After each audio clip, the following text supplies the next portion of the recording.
Hello everyone, I Harpit here in this video going to explain our third chapter, that is Deep Water. This chapter is written by William Douglas, and first of all going to tell you about the author. William O. Douglas was born in Maine, Minnesota and was raised in Yamika, Washington. He was an American jurist and politician. He served as an Associate Justice of the Supreme Court of the United States and was nominated at the age of 40 by President Franklin D. Roosevelt. Deepwater deals with the childhood fear of Douglas. A misadventure at the YMCA pool developed an aversion of water in him, and he suffered from hydrophobia, means fear of water. This chapter focuses on the fact that childhood fear must be treated lightly.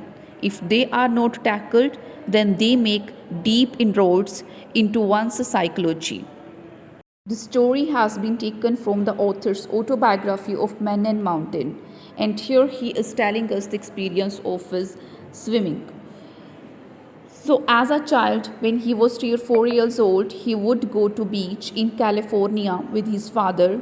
He would get scared by the might of the huge waves which swept over him, and it instilled a fear in his subconscious mind.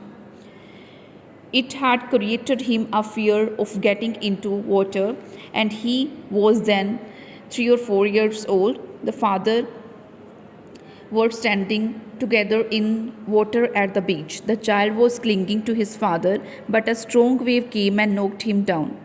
His breath was gone for a moment. Father laughed, but the writer's heart was filled with terror. Later, he joined the YMCA swimming pool. The unpleasant memories of the childhood came back to him. They restarted his fears. But in a little while, he gathered confidence. He looked at the other boys and started paddling with his new water wings. He did this for 2 or 3 times on different days and began to feel at ease in the water.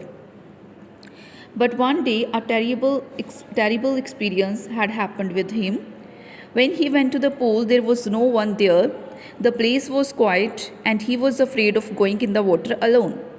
So he sat on the side of the pool and waited for others to come. Soon, a big boy, about 18 years old, came in.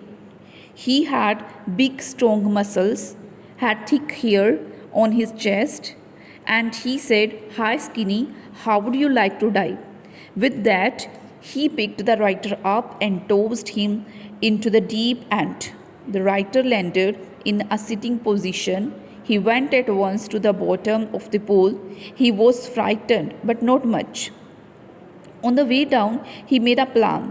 He thought he would hit the bottom and make a big jump.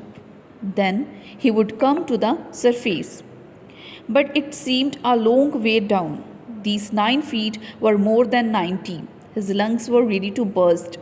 When his feet hit the bottom, he used all strength and sprang upward.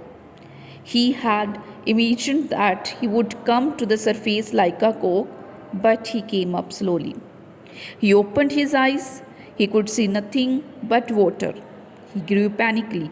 He was suffocating. He tried to cry, but no sound came. His eyes and nose came out of the water, but not his mouth. He tried to bring his legs up, but a great force was pulling him under. He started on journey back to the bottom.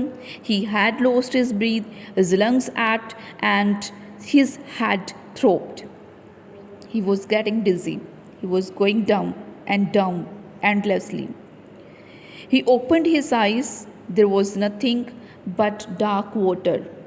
Nothing could be seen through it. Complete terror seized the writer. It was a terror that none but who has experienced it can understand. He was crying underwater. He was stiff with fear. Even his cries in his throat were frozen. Only his heart said that he was still alive. At last he felt the tiles under him. He jumped with all his might, but the jump made no difference. The water was still around him. He shook and trembled with fear. His arms would not move, his legs would not move. He tried to call for help, but he could not do nothing. Then, strangely, there was a light. He was coming out of the water. His eyes and nose were almost out of the water.